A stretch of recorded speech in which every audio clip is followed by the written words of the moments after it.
Precisamos falar sobre a Ucrânia. Meu nome é Fábio Bosco, eu sou integrante da campanha de ajuda operária à Ucrânia e nesses vídeos a gente quer discutir o que tem a ver a classe trabalhadora brasileira com a resistência ucraniana. Nessa semana eu queria fazer uma discussão aqui sobre uma entrevista muito interessante que foi dada por Henry Kissinger. Esse senhor ele foi secretário de Estado americano nos anos 70. Ele está por trás de crimes contra a humanidade, como, por exemplo, o bombardeio do Vietnã e países vizinhos, com bombas que incluíam armas químicas nos anos 70. Ele está por trás do golpe de Estado no Chile que levou o ditador Augusto Pinochet ao poder. Ele está por trás da invasão do Líbano pela Síria para impedir que a Revolução Libanesa tivesse sucesso. E ele também é conhecido por ter conseguido restabelecer relações diplomáticas com a China. Bom, este senhor que está fazendo 100 anos de idade, ele deu uma entrevista de 4 horas para a revista The Economist e foi publicada essa entrevista aqui no Brasil pelo jornal Estado de São Paulo. E o Kissinger, ele fez comentários sobre a questão da Ucrânia, que são muito interessantes.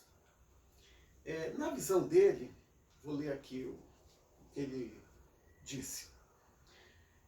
A guerra foi certamente um erro de julgamento catastrófico.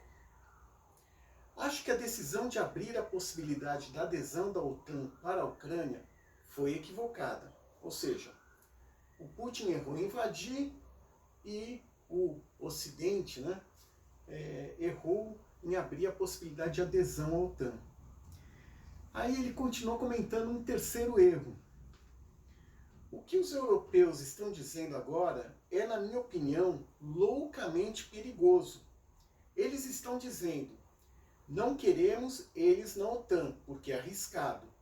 Por isso, nós vamos armá-los absurdamente, dar-lhes as armas mais avançadas. Agora, armamos a Ucrânia ao ponto de transformá-la num país mais bem armado na Europa e com uma liderança menos experiente estrategicamente. Ou seja, ele considera que é um erro dar armas modernas para a Ucrânia. E qual que é a solução para o conflito? Ele entende que, na verdade, é necessário apaziguar o Putin. E como fazer isso? Por um lado, o Putin tem que se retirar dos territórios ucranianos, exceto alguns lugares chaves, como o porto de Sebastopol, na Crimeia.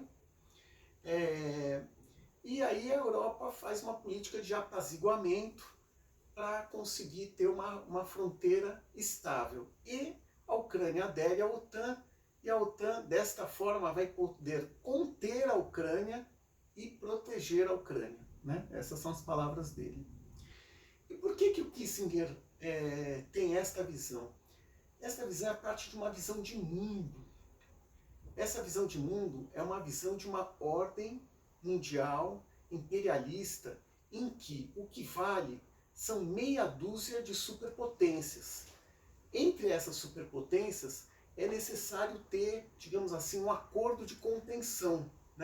Então, Estados Unidos, Europa, China, Rússia e Índia são os países que ele cita. Os outros países têm um papel secundário, então África, América Latina, isso daí, digamos assim, não é relevante, os seus interesses não são relevantes nesta ordem mundial. E ele vai além, ele diz o seguinte, que para manter essa ordem mundial, a questão de direitos humanos nem sempre é tão importante. E ele dá um exemplo. Ele diz, olha só o que está acontecendo no Sudão. Os Estados Unidos queriam impor um regime democrático liberal e veja só o que deu. Existe uma guerra civil hoje no Sudão. O que ele quer dizer com isso? Que para manter a ordem mundial é necessário você fazer uma combinação entre diplomacia e força. De tal forma que, num determinado momento, num determinado local, Às vezes é melhor ter uma ditadura do que uma democracia liberal, para garantir essa ordem.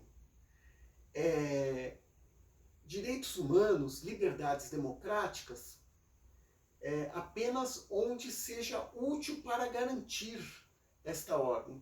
Senão, você, em vez de direitos humanos, você fecha os olhos para atrocidades que são feitas por governos autocráticos. Então, essa é a visão dele. E por que é importante a gente fazer essa discussão aqui? Porque vejam só vocês, o apoio dos países, das potências ocidentais à Ucrânia, ele não é um apoio incondicional. Ele é um apoio que vai até o limite dos interesses dessa potência e manter essa ordem mundial. Por isso que eles não querem derrotar o Putin, eles querem uma situação mais ou menos de empate, que preserve o Putin por um lado, porque o Putin joga um papel na manutenção desta ordem mundial. E nós, a classe trabalhadora do mundo inteiro, que tem interesse na vitória da resistência ucraniana contra Putin, porque isso vai ser uma vitória que vai liberar energias de luta em todo o mundo, temos que estar atentos para qualquer passo que venha por parte das potências ocidentais, ou mesmo do governo Zelensky, no caminho de fazer um acordo com cessão de território ucraniano para poder preservar o Putin. Bom, agora eu quero dar duas notícias boas, positivas. A primeira delas é a seguinte: na semana passada, um noticiário de Ucrânia foi dominado por uma ação de dois grupos de combatentes russos que estão lutando ao lado do exército ucraniano. Eles entraram em território russo, ao redor da cidade de Belgorod, e, segundo o governo russo, para fazer ações de sabotagem. Isso é muito interessante porque ele não é o primeiro caso.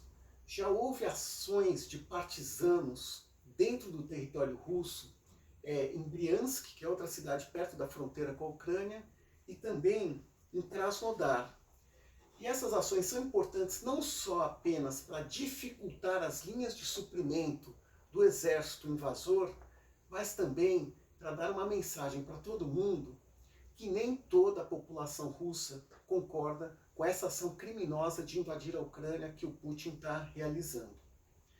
A segunda notícia positiva é que, na semana passada, houve uma reunião de sindicatos da Rede Sindical Internacional de Solidariedade e Lutas, que decidiu enviar, agora no mês de junho, um terceiro comboio de ajuda humanitária que vai ser direcionada para a classe trabalhadora ucraniana, em particular para o Sindicato de Mineiros e Metalúrgicos de Kryvyi, mas também para professores em Kropotnitsky, estudantes em Lviv e também ferroviários em Kiev.